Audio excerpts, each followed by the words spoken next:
حضرت عمر رضی اللہ تعالی عنہ تشریف فرما تھے اپنے دربار میں، تو ایک صاحب آئے اور کہا یا عمر لا تنسا موتک، عمر اپنی موت کو نہیں بھولنا۔ یار بھرے دربار میں کسی کو یہ بات کہی جائے تو اس کا رد عمل کیا ہوگا؟ لیکن حضرت عمر رضی اللہ تعالی عنہ یوں کانپنے لگے جس طرح بید کی شاخ کانپتی۔ اس کو قریب کیا، محبت کی، کہا اگر تو روز آ جایا کرے اور یہ جملہ مجھے کہا کرے تو تیری مہربانی ہوگی، مہینے کے بعد مشاہرہ بھی دیا کروں گا۔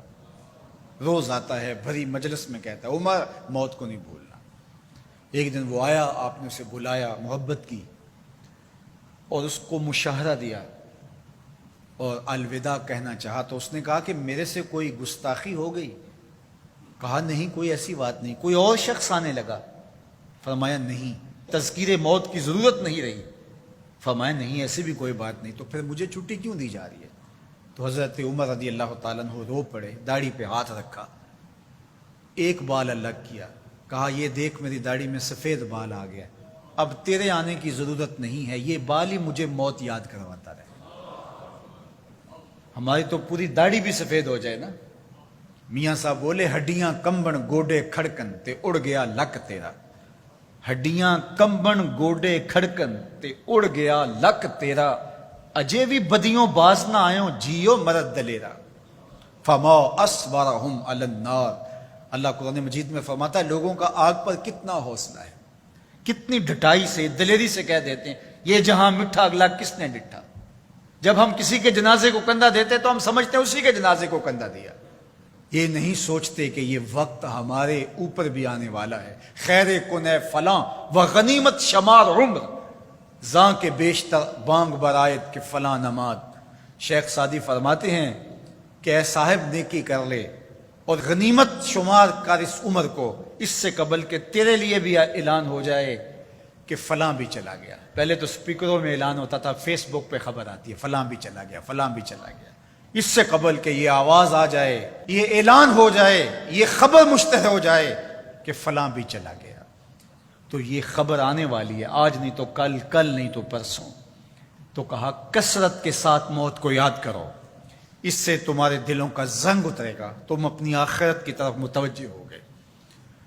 اور دوسری بات ارشاد فرمائی وَتِلَاوَةُ الْقُرْآنِ، اور قرآن مجید کی تلاوت کرو۔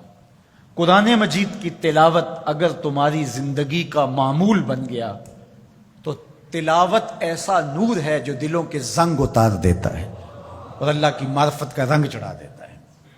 اس لیے دو چیزیں دلوں کے زنگ اتارتی ہیں، ایک کثرت کے ساتھ موت کو یاد، اس کے لیے کوئی نصاب نہیں پڑھنا پڑتا، کسی کے پاس جا کے بیٹھنا نہیں پڑتا، یہ خاموش مبلغ ہے، اس مبلغ کو سننے کے لیے سفر کر کے نہیں جانا پڑتا، اس کو کسی ٹیپ ریکارڈر کے اندر محفوظ کر کے کان کے ساتھ نہیں لگانا پڑتا، کوئی بٹن آن نہیں کرنا پڑتا، اب لائٹ ہے اب سن سکوں گا، اب لائٹ چلی گئی اب نہیں سن سکوں گا، اس کے لیے کوئی وقت متعین اور مقرر نہیں ہے۔ یہ ایسا مبلغ ہے، یہ خاموش واعظ ہے، جب چاہو اس کو سن سکتے ہو۔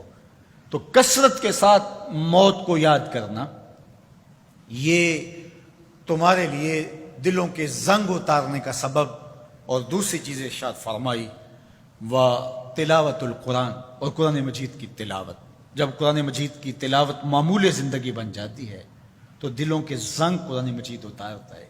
اس سے بہتر دلوں کو پاک کرنے والی اور چیز ہو کیا سکتی ہے؟ اللہ کا کلام ہمارے پاس موجود ہے۔ اس وقت کسی امت کے پاس، کسی قوم کے پاس منزل من اللہ کتاب اصلی صورت کے اندر موجود نہیں ہے۔ تحریف راپ آ گئی، لوگوں نے کتابوں کے اندر اپنی خواہشات کو شامل کر دیا، مشکل چیزیں نکال دی، ان کے اندر بہت گڑبڑ کر دی، لیکن قرآن مجید کسی زیر اور زبر کے تغیر کے بغیر صدیوں قبل جو سینہ محمد صلی اللہ علیہ وسلم پہ نازل ہوئی تھی آج بھی اسی طرح موجود ہے۔ ایک زیر اور زبر کا فرق بھی نہیں ہے۔ یہ ایک یقین ہمارے ساتھ جڑا ہوا ہوتا ہے کہ یہ ہمارے رب کا کلام ہے، یہ ہمارے محبوب کریم کے سینہ انور پہ اترا تھا، یہ اس کتاب کا اعزاز ہے۔ تو کہا کہ اس کتاب کی کثرت کے ساتھ تلاوت کرو، تمہارے دلوں کا زنگ اتر جائے گا اور اللہ تعالیٰ جل شانہ کی معرفت کا رنگ تمہیں نصیب ہوگا۔